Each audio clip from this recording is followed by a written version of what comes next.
para su escritura. Pablo escribe a la iglesia de Filipos.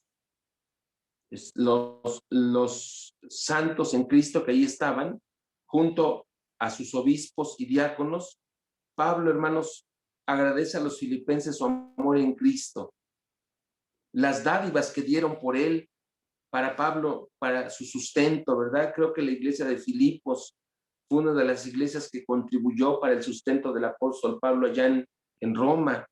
Después vamos a ver cómo Epafrodito fue el que fue enviado por la iglesia de Filipos para llevarle sustento al apóstol Pablo.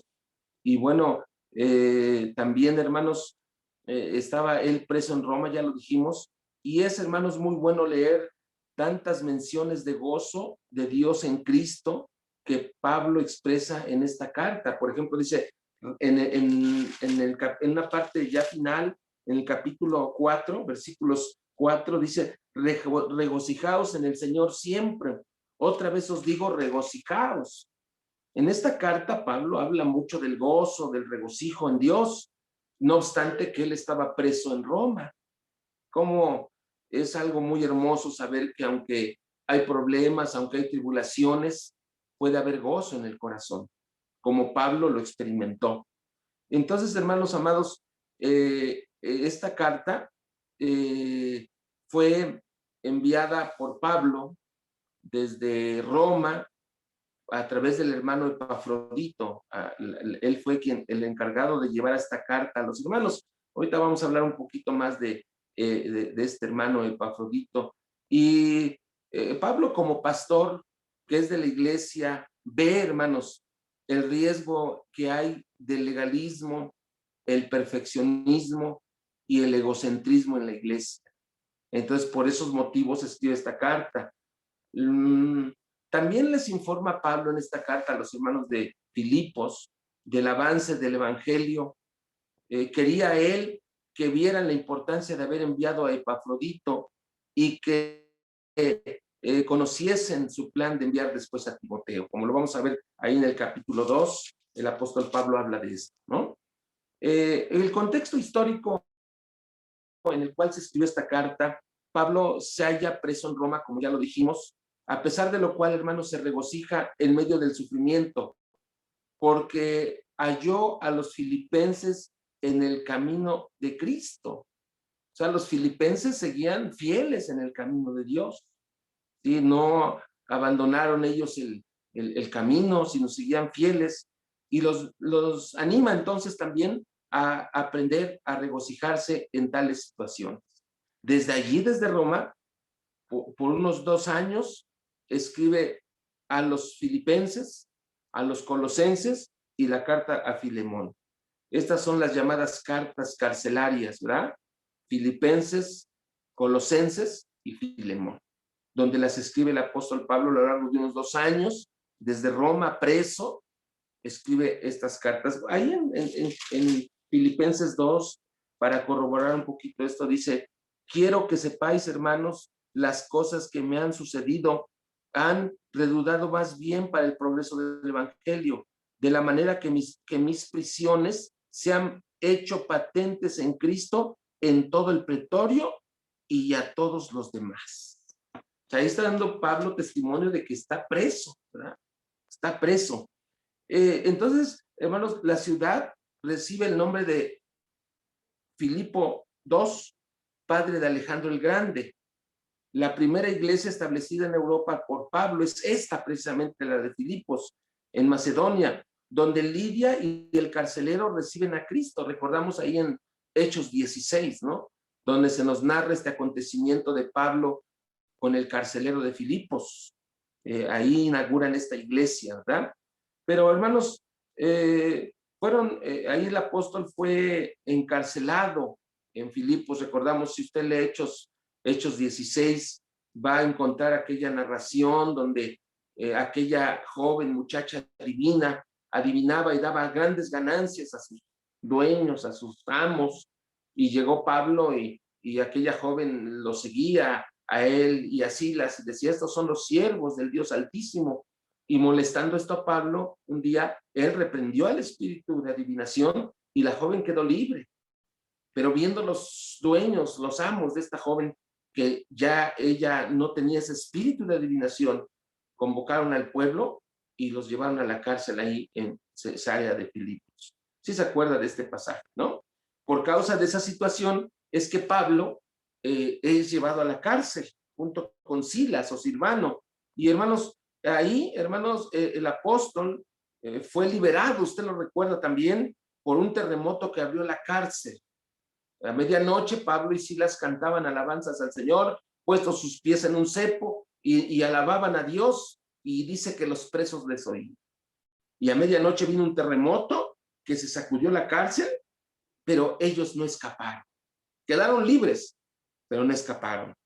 Sino que cuando el carcelero de Filipos ve que están los presos sueltos, recuerden que la consigna para este hombre era que con su vida tenía que pagar si algún preso huía.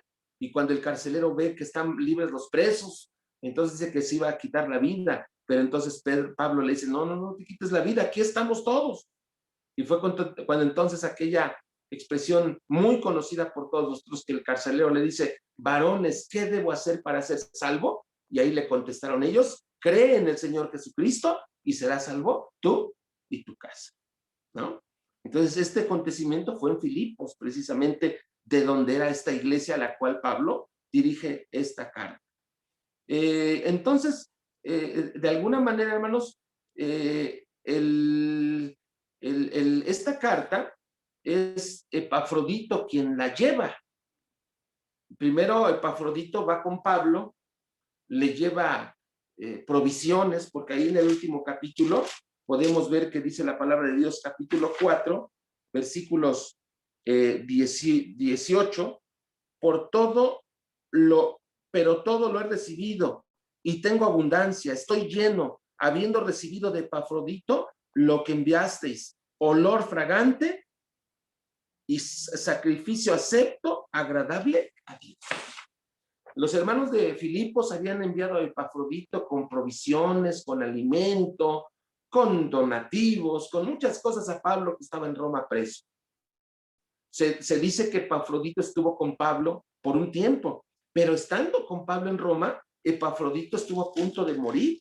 Ahí lo narra el capítulo 2 del libro de este mismo libro de Filipenses, donde dice así, es en el capítulo 2, cuando el apóstol Pablo está hablando precisamente de Epafrodito. Dice así, la palabra de Dios es Filipenses 2, 25. Mas tuve por necesario enviaros Epafrodito, mi hermano y colaborador y compañero de milicia, vuestro mensajero y ministrador de mis necesidades, porque él tenía gran deseo de veros a todos vosotros y gravemente se angustió porque había oído que había enfermado.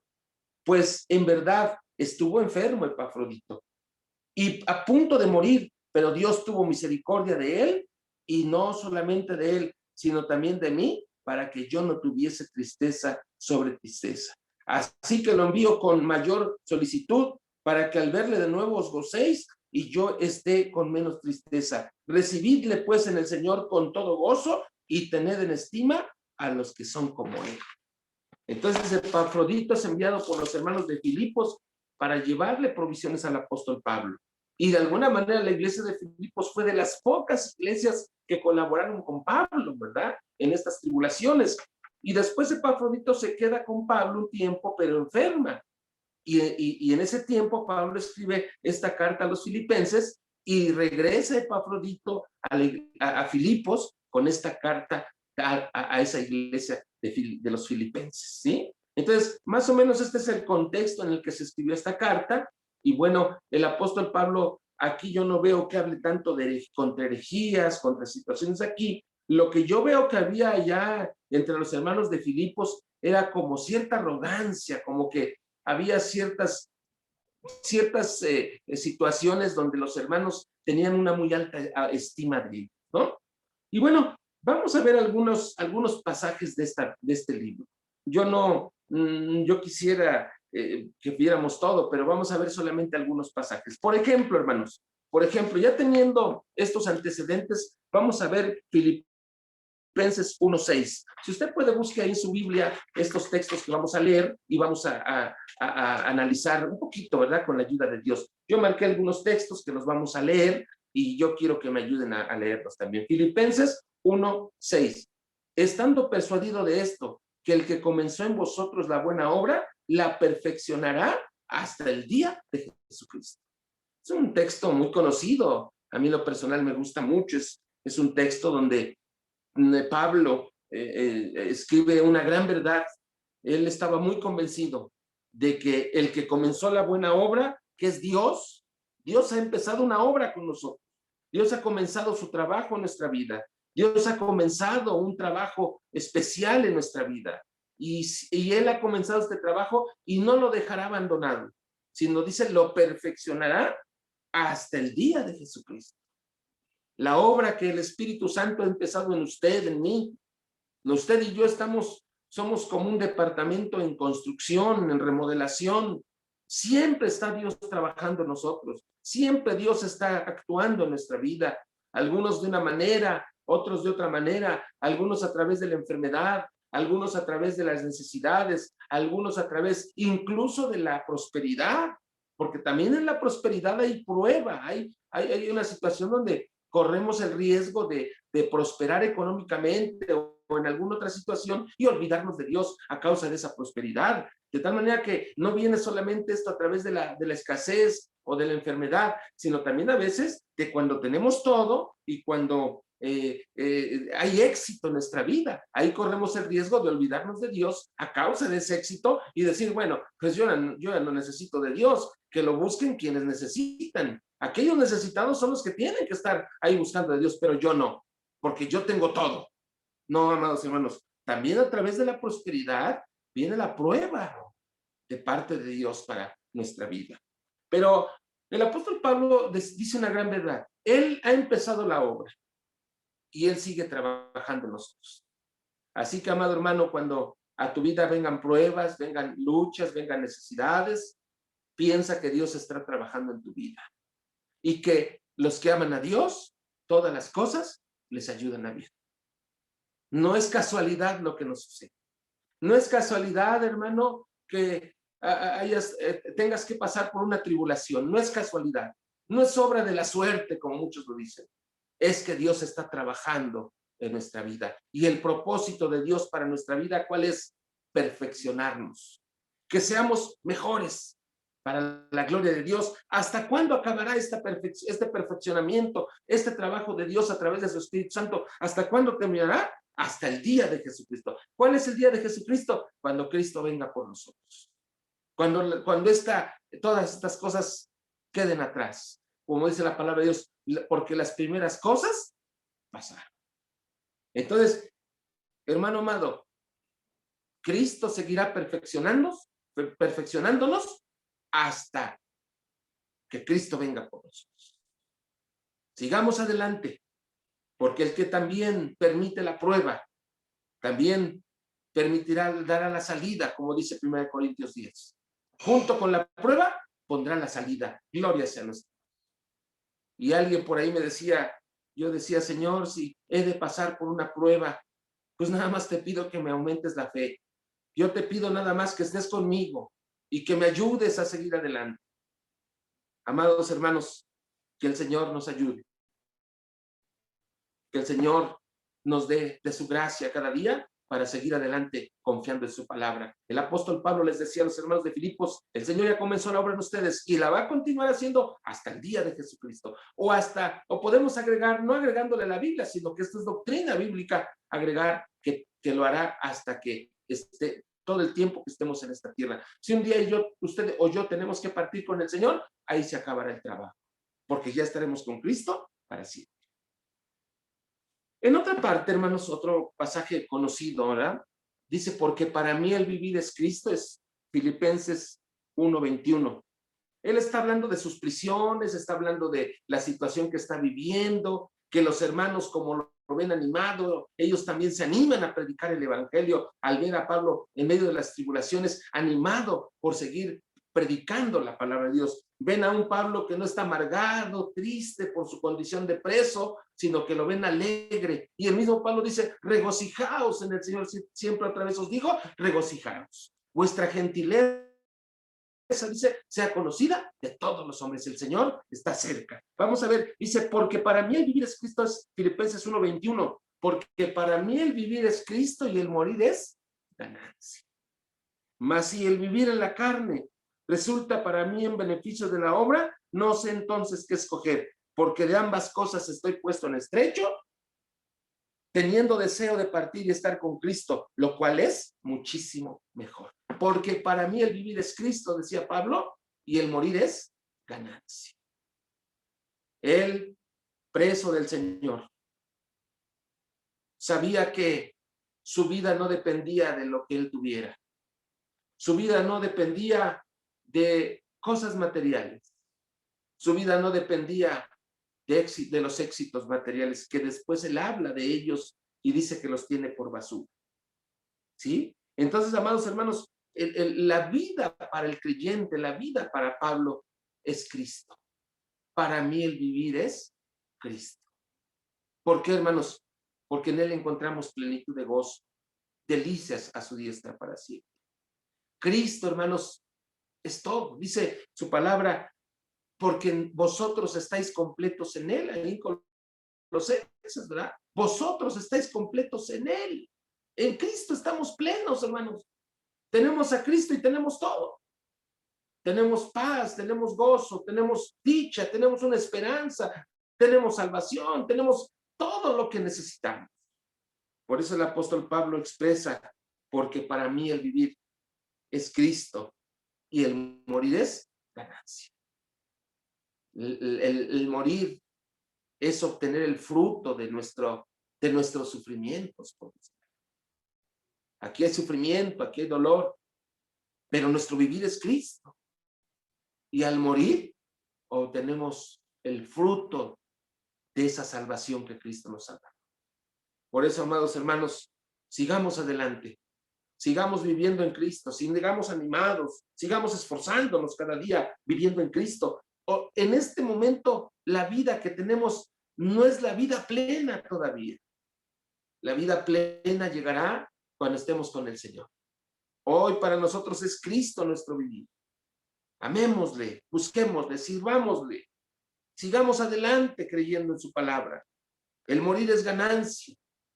Por eso para el creyente la muerte no es una pérdida. Muchos dicen, hoy tal persona sufre la pérdida de su ser querido. Bueno, a lo mejor desde el punto de vista debajo del sol, sí es una pérdida, porque perdemos a un ser querido, perdemos un amigo, a un conocido, a un familiar. Desde la perspectiva de aquí, de este mundo, debajo del cielo, sí puede decirse que es una pérdida, pero desde la perspectiva de Dios, es una ganancia. Porque el creyente que muere en Cristo obtiene la ganancia. ¿Cuál ganancia? En primer lugar, de lo que Cristo hizo por nosotros en la cruz del Calvario. De lo que Cristo hizo por cada uno de nosotros al morir en esa cruz. Cristo, hermanos, es el que ya proveyó para nosotros esa ganancia. Él mismo dijo, voy pues a preparar un lugar para vosotros, y si me fuere, vendré otra vez y os tomaré a mí mismo, para que donde yo estoy, vosotros también estéis. Él ha ido a preparar un lugar. Cuando estemos con el Señor, ganaremos, será una ganancia, de tal manera que la muerte del creyente no es una pérdida, es una ganancia. Ahí en Apocalipsis 14 habla el apóstol Pablo, el apóstol Juan escuchó aquella voz que decía, bienaventurados los muertos que mueren en el Señor. Bienaventurados, dichosos los muertos en el Señor. ¿Por qué, amados? Porque al morir obtienen la ganancia de su trabajo, la ganancia de la obra de Cristo en la cruz del Calvario. Y entonces él expresa una gran verdad, mas si el vivir en la carne resulta para mí en beneficio de la obra, no sé entonces qué escoger. Entonces el apóstol Pablo en su interior quiere estar con Cristo para obtener esa ganancia, pero por otro lado ve la necesidad que hay de la predicación del evangelio y dice, bueno, entonces no sé qué escoger, si ya estar con Cristo obteniendo mi ganancia o seguir trabajando en la obra de Dios. Él se ve a sí mismo un hombre que está preso, que ha sido perseguido, que ha sido maltratado, que sus antiguos amigos del Sanedrín, los fariseos, le dieron la espalda, que muchos cristianos también lo abandonaron. Él se da cuenta de la condición de creyente aquí en esta tierra, de sus persecuciones allá en Filipos, de la vez que lo apedrearon en Listra. Él recuerda todas las tribulaciones por Cristo, pero él aún quiere seguir trabajando por el Señor. Por eso, hermanos, yo les decía en alguna ocasión, no debemos anhelar estar con Cristo por todo lo que nos pasa aquí. Decir es que ya quiero estar con Cristo porque, bueno, pues aquí tengo muchas tribulaciones y muchos problemas. Ya no aguanto mis problemas, ya no aguanto mis tribulaciones, ya no aguanto esto. Mejor me quiero ir con Cristo. No, el apóstol Pablo está en una situación muy difícil, pero a pesar de eso, él decía, mas si el vivir en la carne resulta de provecho, resulta para mí, perdón, en beneficio de la obra, no sé entonces qué escoger. Si tengo que sufrir, si tengo que pasar malos ratos por la obra de Cristo, entonces yo quiero seguir sirviendo al Señor. Amados hermanos, el irnos con Cristo, el anhelar estar con Cristo, es porque anhelamos estar con Él. Porque en una ocasión también les decía, ¿qué pasa entonces en lo contrario? Si todo va bien, si tenemos buena economía, si tenemos bienes materiales, si tenemos salud, si tenemos una familia que está bien, si tenemos buen trabajo, si tenemos todo, entonces no anhelaremos estar con Cristo porque aquí tenemos todo. No, amados hermanos, tengamos todo o no tengamos todo, tengamos escasez o no tengamos escasez, tengamos salud o no tengamos salud, nuestro anhelo más grande es estar con Cristo. ¿Por qué, hermanos? Porque es muchísimo mejor que todo lo que pudiera haber en este mundo. Por eso dice adelante, porque de ambas cosas estoy puesto en estrecho. O sea, él decía, estoy entre la espada y la pared, como decimos hoy, ¿verdad? Teniendo por un lado deseo de partir y estar con Cristo, por un lado tengo deseo de partir y estar con ¿quién? Con Cristo. O sea, el deseo de Pablo no era escaparse de aquí para ya no sufrir. El deseo de Pablo no era decir, me voy a huir de esta tierra porque ya no soporto las tribulaciones. No, él decía, teniendo deseo de partir, estar con Cristo. O sea, el anhelo de Pablo en su mente era estar con ¿quién? Con Cristo, lo cual es muchísimo mejor. Claro que estar con Cristo es muchísimo mejor que lo que tenemos aquí. Aunque nos vaya bien, aunque tengamos todo, aunque usted, amado, tenga propiedades, tenga riquezas, no se comparan con la dicha de estar con el Señor. Y es cierto, nuestros problemas se acabarán, nuestras tribulaciones se acabarán. Pero si el Señor quiere que estemos aquí, porque Él a través de eso nos quiere perfeccionar, a través de las tribulaciones, a través de las pruebas, aquí estaremos.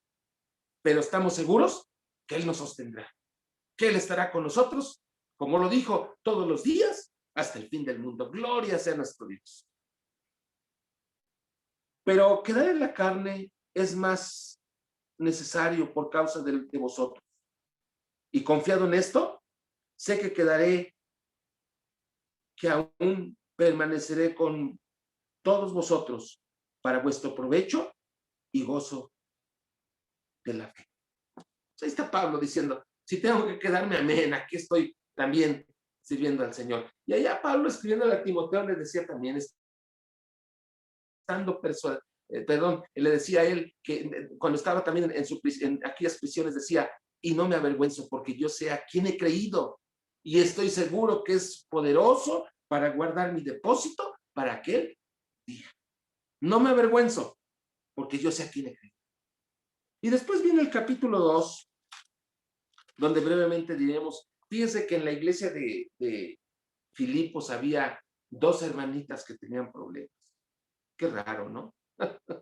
Había dos hermanitas que estaban peleadas, enojadas. Y fíjese el ruego de Pablo, capítulo 4, versículo 2. Ruego a Evodia y a Síntique que sean de un mismo sentir en el Señor.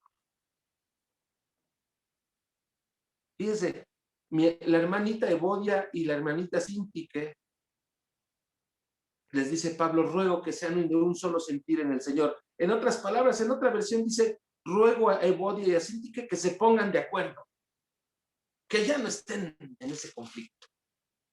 Estas hermanitas tenían problemas, habían tal vez tenido alguna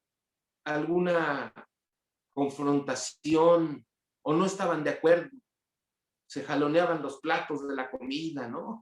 O no sé qué problema tenían las hermanas, pero Pablo les dice, les ruego que sean de un solo sentir, que se pongan de acuerdo. Y creo que, hermanos, en la iglesia muchas veces surgen conflictos, pero lo que tenemos que hacer, ¿qué es? Ponernos de acuerdo.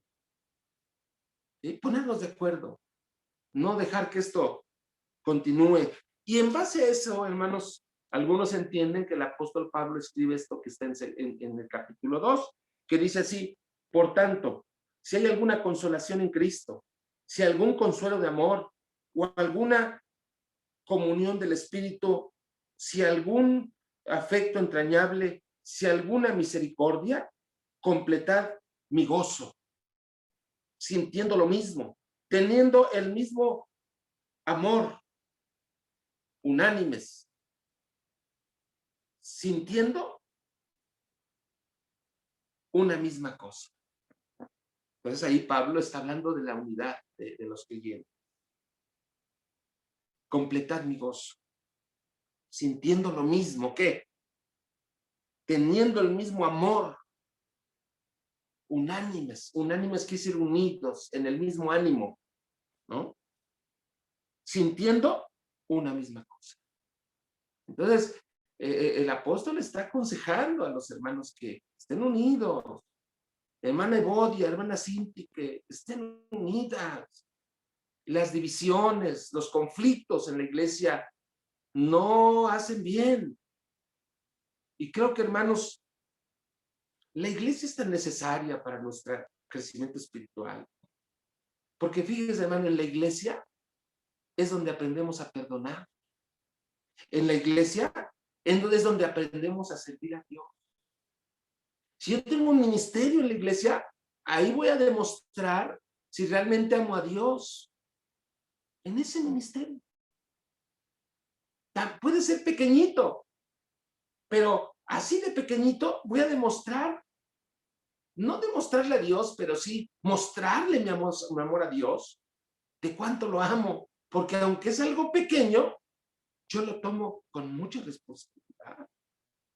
Entonces, la iglesia es tan necesaria, hermanos, es donde escuchamos la palabra de Dios, es donde alabamos a Dios, es donde adoramos, es donde contribuimos también con nuestros recursos económicos. En la iglesia es donde el Señor también ve nuestro corazón o nuestro apego a lo económico. ¿O dónde más vamos nosotros a demostrar nuestra generosidad si no es en la iglesia? Entonces, amados hermanos, el apóstol Pablo está hablando, diciendo que seamos unánimes, en un solo sentir, sintiendo una misma cosa. Nada hagáis por contienda o por vanagloria. Nada hagáis por contienda o por vanagloria. Ahora que está todo esto de las redes sociales, tenemos siempre la tentación de, pues, promover más, de promovernos más, de promover más muchas cosas, pero tenemos que detenernos, porque el evangelio no es para promocionarnos, no es para promovernos, que nos vean, no. El evangelio es para predicar la palabra de Dios. Estos medios que tenemos hoy deben ser útiles, ¿para qué? Para predicar el evangelio. No para, ¿cómo se puede decir? Para beneficiarnos nosotros. Ni siquiera debe ser esa la intención. Entonces, amados hermanos, dice, nada hagáis por contienda o por vanagloria, antes bien con humildad, estimando cada uno a los demás como superiores a él mismo. Nada hagáis por contienda o por vanagloria. Van a ver que yo lo hago mejor. Van a ver que yo soy mejor que ellos. No, amados hermanos. Aquí no estamos compitiendo. No, por ejemplo, nosotros nuestros formatos que hacemos de las transmisiones, pues son sencillos, claro, tenemos que hacerlos mejor cada día, pero no para competir, sino para hacer las cosas mejores para la gloria de Dios. Se dan cuenta que es muy sencillito lo que hacemos en nuestras transmisiones. No queremos nosotros ser tal vez excelentes en hacer esto, pero con un bajo contenido de la palabra de Dios. Hoy yo veo más preocupados a muchos por el cómo hacerlo, por ser excelentes en eso, pero le bajan la calidad a lo que es la palabra de Dios. Creo que las redes sociales, amados hermanos, para nosotros como cristianos, deben ser un medio no para promovernos nosotros, sino para promover la palabra de Dios y que la gente sepa que hay un Salvador, que Cristo les ama, que Cristo murió por ellos y que por gracia son salvos, por medio de la fe. Entonces, amados hermanos, nada hagáis por contienda o por vanagloria. En la iglesia misma, las cosas que hagamos debemos hacerlas por amor a Cristo, por amor a Dios. Y a veces, aunque no nos ven, las hacemos porque Dios nos ve. No para quedar bien, no para que los demás vean que yo soy mejor. De ninguna manera eso debe existir en nuestros corazones cuando servimos al Señor. No mirando cada uno por lo suyo propio, sino cada cual también por los de los otros.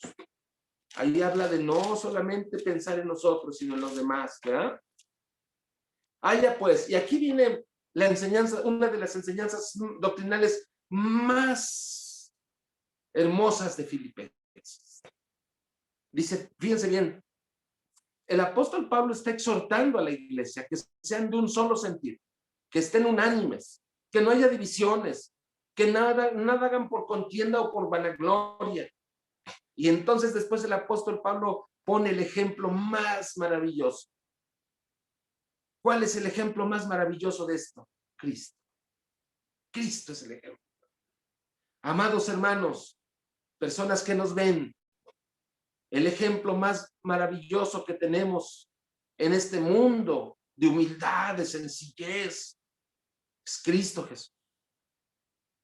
El verdadero siervo, el ejemplo que tenemos a seguir, Cristo Jesús. Fíjense bien, Pablo lo que dice, haya pues en vosotros este sentir que hubo también en Cristo Jesús. Haya en ustedes este sentir que hubo en quién, en Cristo. Cristo merece que lo imitemos, gloria sea su nombre. Y entonces dice, ¿por qué? El cual siendo en forma de Dios, no estimó el ser igual a Dios como cosa que aferrarse. Fíjense, Cristo, el cual siendo en forma de Dios, esta palabra en el original morfe o morfé, original griego, en el Nuevo Testamento, hermanos, nada más está, esta palabra está 2 veces. Morfé, en el Nuevo Testamento nada más aparece 2 veces. Una aquí en este versículo 6 y otra en el versículo siguiente, 7. Versículos 6 y 7 se encuentra esta palabra morfe. Dice, el cual siendo en forma de Dios, ¿qué quiere decir esto? Que Cristo es Dios. Cristo es Dios. Porque el apóstol Pablo va a empezar a decir en qué consiste la humillación de Cristo, para que nosotros lo imitemos, para que nosotros tengamos el ejemplo de él, el ejemplo más grande de lo que es ser sencillo, ser humilde. El ejemplo más grande no somos nosotros, el ejemplo más grande de esto es Cristo, hermano. Por eso Pablo decía, yo me propuse no saber entre vosotros otra cosa más que a Jesucristo y a este crucificado. ¿Por qué, amados hermanos? Porque el ejemplo a seguir no es ningún hombre, el ejemplo a seguir es Cristo. Por eso nosotros no damos testimonios, por eso no nos ponemos como ejemplo en testimonios, no, el ejemplo es Cristo, hermanos. Y perdemos tiempo muchas veces dando testimonios que queremos que los hermanos se sorprendan con nuestras acciones o nuestras vivencias personales que son maravillosas, ¿no, amados? El único que debe sorprendernos, el único que nos deja sorprendidos completamente es Cristo por su actitud. Porque siendo en forma de Dios, Cristo es Dios. Cristo es Dios. Siendo Dios, siendo en forma de Dios, no estimó el ser igual no estimó el ser igual a Dios como cosa que aferrarse. Siendo divino, él no dijo, no, yo no, porque yo soy Dios. Y no se tomó de eso para evitar venir al mundo, para evitar, como dice su palabra también, ya conocéis la gracia de nuestro Señor Jesucristo, que por amor a vosotros se hizo pobre, siendo rico, para que nosotros con su pobreza fuésemos enriquecidos. Ahí está, hermanos, lo que el Señor hizo, siendo Dios, hizo hombre. No obstante que Él era Dios, no se aferró a eso. No tomó como pretexto eso, decir, yo soy divino. A mí que me sirvan los hombres. Yo tengo un lugar especial en la creación. Yo soy el Hijo de Dios. ¿Yo qué voy a ir a morir? ¿Yo qué me voy a hacer como ellos? No, no, que ellos vengan y me sirvan a mí. Muchas veces así queremos hacerlo. Yo estoy en contra de cuando el pastor se eleva como si fuera un capataz, un amo, y quieren que le sirvan, y quieren que le traigan esto, aquello, y quieren que le sirvan en plato de loza. Muchos ya no aceptan los platos, bueno, ahorita ya no debemos usar desechables, ¿verdad? Pero antes cuando se usaban, ya decían, no, plato desechable, yo no, ¿cómo crees? Cámbiamelo, ponme loza a mí. Vaso de plástico, no, yo quiero vaso de vidrio, bien lavado. Y exigen, y exigen, y exigen, y exigen. El Señor Jesucristo, siendo Dios, no exigió, no se aferró, no dijo yo soy Dios y yo voy a hacer que me sirvan, yo no tengo por qué servir a nadie. El ejemplo más grande que tenemos de humildad es Cristo, hermano. Todos nosotros los hombres en algún momento caemos en vanidades, caemos por nuestra naturaleza pecadora en momentos de vanidad, en momentos de que como que se nos, en mi caso, se me sube la mora, ¿verdad? Y quiero que actuar como humano. Y a veces decimos, es que ¿por qué hice esto? Ahí está la naturaleza humana en nosotros. Somos horribles. Qué horrible es mi naturaleza humana. Qué horrible soy como persona. Qué horrible soy mi conducir. Qué horrible es mi conducir. Y cuando nos comparamos con Cristo, decimos, no, Él es el ejemplo más maravilloso así. Él es el ejemplo perfecto así. Y entonces dice, el cual siendo en forma de Dios. Pero el versículo siguiente dice la otra parte, ¿verdad? Sino que se despojó a sí mismo. Esta palabra kenosis, se despojó a sí mismo. ¿Qué quiere decir? No quiere decir que él dejó de ser Dios. No quiere decir que él dejó de ser divino. No. Cuando dice se despojó, quiere decir se limitó. Limitó su naturaleza divina. Limitó su naturaleza, su forma de Dios, el cual siendo dice en forma de Dios, quiere decir que Cristo se limitó su divinidad, la sometió, pero él siguió siendo Dios, porque él es Dios, no puede dejar de ser Dios. Dice, sino que se despojó a sí mismo tomando forma de siervo. Ahí está otra vez la palabra morfe. Primero, forma de Dios, luego, forma de hombre, el cual, dice, tomando forma de siervo, ahora sí, forma de hombre. Él es Dios, forma de Dios, el cual siendo en forma de Dios, Él es divino. Tomó forma de ¿qué? De hombre. ¿Qué quiere decir? Que los que lo vieron aquí, lo vieron como un ser humano, con necesidades, con limitaciones.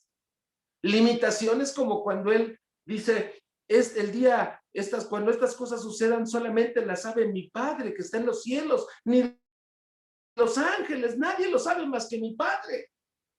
Ahí se limitó. Él habla en su limitación humana, en su limitación de hombre, en su forma de hombre, y en su forma de hombre. Cuando él clama en el Calvario, Dios mío, ¿por qué me has desamparado? Está dándole, ¿cómo se puede decir? Su verdad a lo que Pablo dice, el cual dice, sino que se despojó a sí mismo tomando forma de siervo. Forma de siervo, ¿por qué? Porque se hizo hombre como nosotros. La gente lo vio como un ser humano normal. La samaritana platicó con él. Nicodemo lo fue a buscar de noche y platicó con él. Los discípulos convivieron con él en forma de hombre, el cual, dice, se despojó a sí mismo tomando forma de siervo. El siervo Jesús, el que estaba en la cruz, era el que tomó forma de siervo.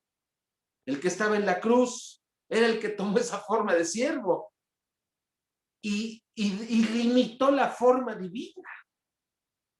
La forma divina que habla el versículo 6, el cual siendo en forma de Dios, él siendo en forma de Dios, limitó esa forma de Dios en él, limitó lo divino en él y salió lo humano. Cristo es Dios, pero también es hombre. No, al decir se despojó a sí mismo, no quiere decir que dejó de ser Dios. Quiere decir que limitó sus atributos divinos a la naturaleza humana. Pero en determinados momentos, cuando su naturaleza divina tuvo que actuar, ¿no? Por eso él no se fiaba de los demás, porque él conocía lo que había. No tenía necesidad de que nadie le diera testimonio de hombre, porque él sabía lo que hay en el corazón del hombre.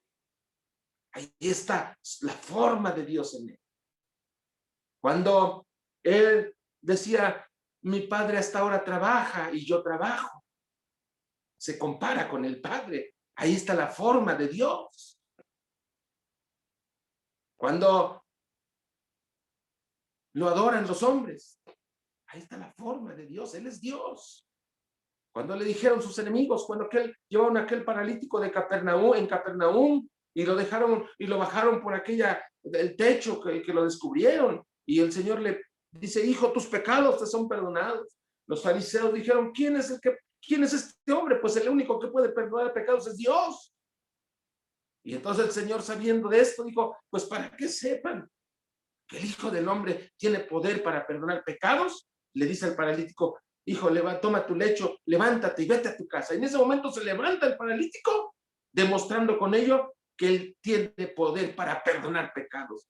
En esa situación, él tiene la forma de Dios. De tal manera, amados, que siendo Dios hizo hombre, tomó la forma de hombre, hecho semejante a los hombres. Desde ese momento, cuando él toma forma de hombre, como dice Juan 1, capítulo 1, cuando está hablando primero del verbo eterno, Juan 1:1, en el principio era el verbo era con Dios y el verbo era Dios. Era en el principio con Dios, pero más adelante, primero empieza hablando del verbo eterno y después, hermanos, habla de aquel que tomó forma de hombre, porque forma de siervo. Versículo 14, Juan 1:14, y aquel verbo fue hecho carne. ¿Tomó forma de qué? De hombre. Gloria a Dios. Hecho semejante a los hombres. No apareció aquí como un ángel, no apareció como un fantasma. No, él es verdadero hombre. ¿Por qué verdadero hombre? Porque experimentó todas las etapas del ser humano. Todo, incluso la muerte. Él probó la muerte por nosotros. El que no debía morir, murió para salvarnos, para darnos vida eterna. Y vamos a concluir ya nada más con esto, y dice más adelante, y estando en la condición de hombre, se humilló a sí mismo, haciéndose obediente hasta la muerte, y muerte. En su condición de hombre, en su forma de hombre, fue a la cruz. Sin despojarse, perdón, sin dejar de ser Dios. Sin dejar de ser Dios. Se despojó o se limitó de sus atributos divinos, pero él sigue siendo Dios. Nunca dejó de ser Dios. Por lo cual también Dios el Padre, agregamos el Padre, lo exaltó hasta lo sumo. ¿Por qué hasta lo sumo? Hasta lo más alto. ¿Quién está más arriba de él? Nadie. Nadie. Lo exaltó hasta lo sumo y le dio un nombre que es sobre todo nombre. Gloria a Dios. Ya está, fíjense bien, está hablando del que tomó forma de hombre, de siervo. ¿Sí? El que tomó forma de siervo. De él está hablando. Lo exaltó hasta lo sumo. Y a ese que tomó forma de siervo le dio un nombre que es sobre todo nombre. Para que en el nombre de Jesús se doble toda rodilla. De los que están en los cielos. ¿Quiénes están en los cielos? Los ángeles. Los ángeles. Los seres angelicales doblarán su rodilla delante del que se hizo forma de hombre, de siervo. Para que en el nombre de Jesús se doble toda rodilla de los que están en los cielos, en la tierra. ¿Quiénes están en la tierra? Todos los seres humanos, los príncipes, los potentados, los reyes de la tierra, los presidentes de la tierra, los ricos de la tierra, los famosos de la tierra, todos ellos tendrán que doblar su rodilla ante el que tomó forma de siervo. Todos ellos se van a postrar ante él. Quieranlo o no, van a doblar su rodilla ante el que tomó forma de siervo. ¿Sí? Y debajo de la tierra. Y toda lengua confiese, que toda lengua diga que Jesucristo es el Señor. Kyrios o Curios es la palabra con la que se traduce Jehová, que es hebrea, al Nuevo Testamento, que es en griego. De tal manera que debería decir, y que toda lengua confiese que Jesucristo es Jehová. Kyrios, Jehová, Señor, para gloria de Dios Padre. Aleluya. Cristo es Jehová. Jesucristo es Jehová. Jehová es mi pastor y nada me faltará. Y Jesús dice, yo soy el buen pastor. El buen pastor su vida da por las ovejas. Salmo 27, Jehová es mi luz y mi salvación. Jesucristo dice, yo soy la luz del mundo. El que cree en mí no andará en tinieblas. El Jehová del Antiguo Testamento es Jesucristo del Nuevo Testamento. Y toda lengua confiese que Él es Jehová, para gloria de Dios Padre. Esta es la enseñanza esta es de las enseñanzas más importantes en Filipenses. Y si con esto concluimos, yo quedo satisfecho por esa enseñanza. Hay mucho más que hablar en este libro, pero en otra ocasión tal vez lo haremos. Toda lengua confesará que Jesucristo es el Señor. Algunos a fuerza, algunos se postrarán a fuerza, pero usted y yo hoy nos postramos ante Él por amor, porque Él nos amó primero, porque siendo en forma de Dios, no estimó el ser igual a Dios como cosa que aferrarse, sino que se despojó a sí mismo, tomando forma de siervo. El que tenía forma de Dios, tomó forma de siervo. Jesucristo es divino y es humano. Tan divino en toda la extensión de la palabra, como humano en toda la extensión de la palabra. No es medio humano, no es medio divino. Él es divino con toda la extensión de la palabra y humano también. Tan hombre como tan Dios. Ese es nuestro Señor. Démosle la gloria a Él e imitémoslo en este sentir que hubo en Él. Con humildad, con sencillez reconocer que Él es el único digno de gloria y alabanza. Y que nadie más debe recibir esa gloria, solamente Él. Por eso, cuando usted ore, póstrese, arrodíllese ante Él y dígale: Señor, tú eres mi Dios, tú eres mi Salvador, tú eres todo para mí.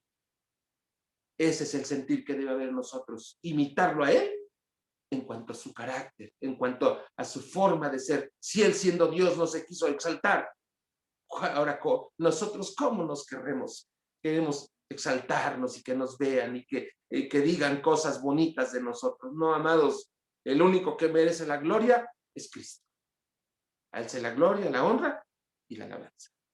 Que Dios les bendiga, hermanos. Que Dios quede con ustedes. Que el Señor los guarde. Le dejo el lugar a David para que él nos despida con el Salmo 23 y así, hermanos, concluyamos con este servicio. La paz de Dios, les saludo a todos ustedes, hermanos amados. Dios les bendiga.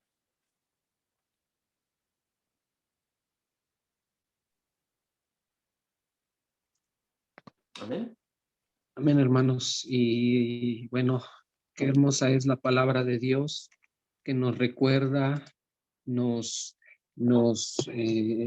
hace ver estas verdades, hermanos, que tenemos que tener presentes, que tenemos que tener claras, que fortalecen nuestra fe, hermanos, para alabar y bendecir el nombre de nuestro Dios. Y bueno, gocémonos, hermanos, en reconocer que nuestro Dios es digno de, que Cristo, que el Señor Jesucristo es digno de recibir la honra y la gloria por esta obra que acabamos de ver que Él hizo, que Él se despojó, tomó forma de siervo y se hizo, dice este pasaje, obediente hasta la muerte y muerte de cruz. Gracias a eso, hermanos, ahora nosotros somos hijos de Dios. Por eso le alabamos. Vamos a recitar nuestro Salmo 23, a leerlo, y de esta manera damos por terminados estos momentos, este culto, hermanos, y bueno, les animamos a seguir adelante, a la iglesia Bethesda, a la iglesia Emaús, a todos les animamos a seguir adelante, porque Cristo, hermanos, viene pronto. Dice el Salmo número 23, Jehová es mi pastor, nada me faltará, en lugares de delicados pastos me hará descansar, junto a aguas de reposo me pastoreará, confortará mi alma, me guiará por sendas de justicia por amor de su nombre. Aunque ande en valle de sombra de muerte, no temeré mal alguno, porque tú estarás conmigo. Tu vara y tu callado me infundirán aliento. Aderezas mesa delante de mí en presencia de mis angustiadores. Unges mi cabeza con aceite, mi copa está rebosando. Ciertamente el bien y la misericordia me seguirán todos los días de mi vida, y en la casa de Jehová moraré por largos días. Amén. Que el Señor les bendiga, hermanos, que el Señor sea con todos ustedes. Les mandamos un fuerte abrazo y ánimo, hermanos. Sigamos adelante, fieles en el camino de Dios. Que el Señor les bendiga. La paz de Dios.